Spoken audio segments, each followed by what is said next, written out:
till the age of 60, he never put his forehead on the ground, never made a sajda. He was born into a Muslim family, in a Muslim country. Until the age of 60, he never prostrated before Allah subhanahu wa ta'ala, not even a single time. He had 2 sons, and Allah guided his sons in their 20s. They started practicing them praying, and they tried to give their father da'wah, give him advice over and over again, but he never responded to his children. He always thought that these are my children, I know more than they do. So he never dealt or handled his pride in order to listen to his sons. And one day he saw his son, his eldest son, growing his beard. And after his son gave him advice, he said, why don't you shave this? Why don't you take it away? The son got shocked, and he just said, out of shock, in a state of shock, he said, I'm afraid you'll go to the hellfire. I'm afraid you'll go to the hellfire. He just got offended, and sometimes we mix our personal feelings with our concern for others in terms of da'wah. But subhanallah, it brought about good results. That very word shook the father. He started thinking about himself. And subhanallah, a few months later, the father sneaks into the masjid and makes his first prayer ever in the masjid, where his son leads the prayer. The son didn't know the first couple of times, but other people brought it to his attention. Understanding that his father has an issue with pride, he never spoke with his father about it. He said, it seems that he found his way, let him carry on his own. And that's exactly what he did. This man used to smoke 80 cigarettes every day.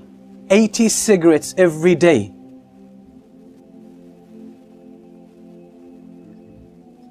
And one day, he decided, I want to give up smoking. And that was after listening to many classes delivered by his own son. He used to hide behind one of the poles in the masjid and listen to his son speaking. Listen to his son preaching, and he got impressed. His head turned around.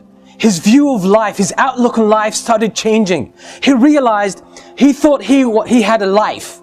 He thought he was leading a good life. But now he realized that this is the real life. It's in the masjid. Real life is when you connect with Allah subhanahu wa ta'ala. That's when you start to feel the sweetness of life and the sweetness of Iman. So he started listening to the talks of his son secretly, and even buying some of his tapes and listening to them at home. And ultimately one day, for those who can't give up any kind of addiction, they're stuck with some kind of addiction, cigarettes, alcohol, even any other thing. Sometimes sins could be very addictive. Being unable to lower your gaze, watching nasty things on the internet and on TV, that's a form of addiction, and people can't break from it. Sometimes it's worse than smoking. This father one day decided to give up smoking. In one day, he gave up smoking. He didn't reduce the number of cigarettes he would smoke every day. He just gave up. He decided. He said, enough is enough. I'm not going to have this anymore. And he gave up smoking from 80 cigarettes a day to 0. So it's a matter of decision. It's a matter of commitment. And you can get all of this once you connect with Allah subhanahu wa ta'ala. Now I know the father. He is 73 years old now. 73 years old. Now he gave up smoking at the age of 68. At the age of 68.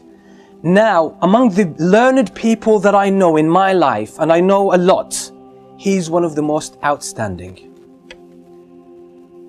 At the age of 68, his life took a new direction.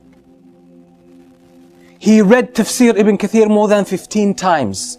He read the Tafsir of Ibn Jarir al-Tabari, which is more than 20 volumes, more than 10 times. He read the history of Ibn Jarir al-Tabari so many times. He read the Silsila Sahiha by Shaykh al-Albani, Silsila Da'ifa, more than 30 volumes altogether. He read all of that. And when you sit with him, he talks to you about knowledge, deep knowledge. And sometimes you talk to some of our youth and they say, you know, seeking knowledge is hard. It's difficult. What about this man? How much memory has he got left at the age of 68? That now he's one of the strong students of knowledge in his own country. And when you sit with him, mashallah, you always learn something.